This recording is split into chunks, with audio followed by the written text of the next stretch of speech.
చిన్నపాటి అజాగ్రత్త, మితిమీరిన నిర్లక్ష్యం, నిబంధనల ఉల్లంఘన నాకేం కాదులే అనే ధీమా హైదరాబాద్ నగరంలో రోడ్లను రక్తసిక్తం చేస్తోంది. నిబంధనలను ఉల్లంఘిస్తూ వాహనదారులు చేసే చిన్న పొరపాటు అనేక కుటుంబాలకు గ్రహపాటుగా మారుతోంది.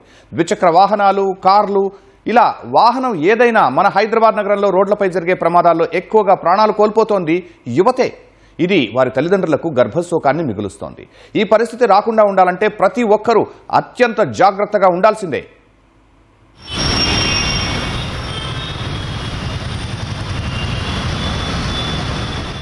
హైదరాబాద్ మహానగరంలో ప్రతి రహదారికి వేగ పరిమితులు ఉన్నాయి. ఈ మేరకు ట్రాఫిక్ పోలీసులు ఎక్కడికక్కడ బోర్డులు ఏర్పాటు చేస్తున్నారు. అయితే వాహనదారులు వాటిని పట్టించుకుంటే ఒట్టు. సిగ్నల్ పడినా ఆగకుండా దూసుకుపోవడం, యూటర్న్ దూరంగా ఉందని రాంగ్ సైడ్ డ్రైవింగ్ చేయడం, మితిమీరిన వేగంతో వాహనం నడపడం, ఇలా చెప్పుకుంటూ పోతే హైదరాబాద్లో ట్రాఫిక్ ఉల్లంఘనల జాబితా చాంతాడంత ఉంటుంది. ఈ నెల 17న బుద్వేలుకు చెందిన 21 ఏళ్ల రాకేష్ నడుపుతున్న బైక్ నార్సింగి కాళీమందిర్ వద్ద అదుపు తప్పి ప్రకటన బోర్డును ఢీకొట్టగా అతడు మృతి చెందాడు.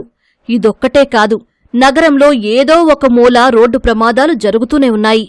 ఒక్క ఓవర్ స్పీడింగ్ కేసులే 2024లో 66,528గా ఉంటే 2025 నాటికి 2,34,929కి పెరిగింది. అంటే ఒక్క ఏడాదిలోనే 3 పెరిగాయి. వాహనం నడుపుతూ ఫోన్ మాట్లాడ్డం, సెల్ఫీలు, వీడియోల పిచ్చి ప్రాణాలు తీస్తోంది. సెల్ ఫోన్ డ్రైవింగ్ కేసులు 2024లో 86,093 నమోదు కాగా 2025 నాటికి అవి 126,140కు పెరిగిపోయాయి.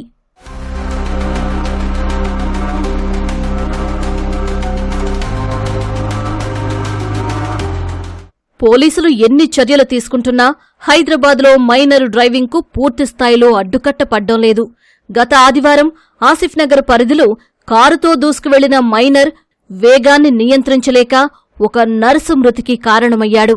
ఇలా మైనర్ డ్రైవింగ్ కేసులు 2024 ఏడాదిలో 3,283 నమోదు కాగా 2025 నాటికి రెండింతలై 7,808గా నమోదయ్యాయి.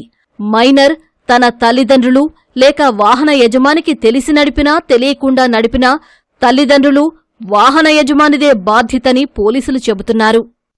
మైనర్ డ్రైవింగ్ పిల్లలకి వాహనం ఇవ్వడం, దాని మీద కూడా స్పెషల్ డ్రైవ్ చేసుకోండి. వాహనం ఎవరిచ్చారో వాళ్ళ మీద కూడా మనం చర్యలు తీసుకుంటున్నాము. ఒకటి మైనర్ మీద ఛార్జ్ షీట్ అవుతుంది, ఒకటి వాళ్ళ పేరెంట్స్ కానీ లేదంటే వెహికల్స్ ఎవరిచ్చారో వెహికల్ ఓనర్ పైన కూడా మనం ఛార్జ్ షీట్స్ వేస్తున్నాము. ఆ మైనర్ ఎవరు నడిపించారో వాళ్ళకి 18 years కి డ్రైవింగ్ లైసెన్స్ రాదు. మైనర్ ఉన్నప్పుడే నడిపించారు కాబట్టి ఆ డ్రైవింగ్ లైసెన్స్ రావడం కూడా ఫ్యూ ఇయర్స్ పోస్ట్పోన్ అవుతుంది. మైనర్ అంటే అతనికి కీజ్ తీసుకొని వెళ్తే డెఫినెట్లీ గార్డియన్, పేరెంట్ ఎవరు ఉంటారో వాళ్ళ రెస్పాన్సిబిలిటీనే ఉంటుంది. పిల్లలు తప్పు చేస్తే పేరెంట్స్ తెలియకుండా తీసుకొని వెళ్తే కూడా డెఫినెట్లీ పేరెంట్స్ మీద ఆ వెహికల్ ఓనర్ పైన యాక్షన్ ఉంటుంది. ద్విచక్ర వాహన ప్రమాదాల్లో అత్యధిక మరణాలు హెల్మెట్ పెట్టుకోనందువల్లే జరిగాయని పోలీసులు చెబుతున్నారు. కొండాపూర్ అర్బన్ విల్లాలో నివసించిన 26 ఏళ్ల దిలీప్ కుమార్ హెల్మెట్ లేకుండా బైక్ నడుపుతూ కింద పడి గత నెల 16న చనిపోయారు. ఇలా 2024లో హెల్మెట్ లేని కేసులు 25,62,222 నమోదు కాగా అవి 2025 నాటికి 41,28,590కు పెరిగాయి. రహదారి నిబంధనల్ని అనేక మంది ఇబ్బందిగా భావిస్తూ ఉంటారని, అవన్నీ వారి భద్రత కోసమేనని పంజాగుట్ట ట్రాఫిక్ సీఐ రాంప్రసాద్ చెప్పారు. స్వీయ క్రమశిక్షణతో ట్రాఫిక్ నిబంధనలు పాటిస్తే సేఫ్ హైదరాబాద్ సాకారం అవుతుందన్నారు. సెల్ ఫోన్ డ్రైవింగ్ కానీ, speed driving, rash and negligence driving కానీ, అలాగే ఆపోజిట్ డ్రైవింగ్, అవి కూడా దీనివల్ల ఏంటంటే ఎక్కువ ప్రమాదాలు జరిగే అవకాశాలు ఉంటాయి.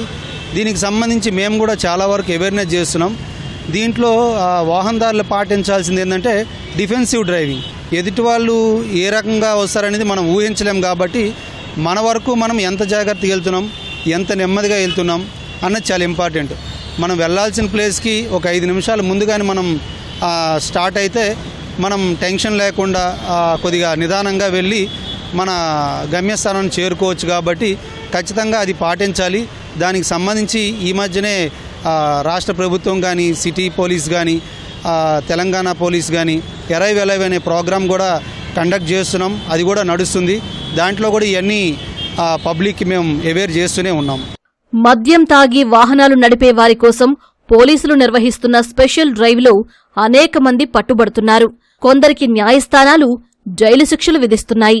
అయినప్పటికీ మందుబాబులు తగ్గడం లేదు. వనస్థలిపురం పరిధిలో ఏప్రిల్ 8న కనకాల రామ్కుమార్ రెడ్డి మద్యం మత్తులో కారు నడుపుతూ 20 ఏళ్ల శివ, సందీప్ అనే యువకుల మృతికి కారణమయ్యారు. హైదరాబాద్లో డ్రంక్ అండ్ డ్రైవ్ కేసులు 2024లో 59,572 నమోదు కాగా 2025లో 49,732 కేసులు నమోదైనట్లు గణాంకాలు చెబుతున్నాయి. సరైన జాగ్రత్తలతోనే ప్రమాదాలు అరికట్టవచ్చని మాజీ పోలీస్ అధికారి రెడ్డన్న చెప్పారు.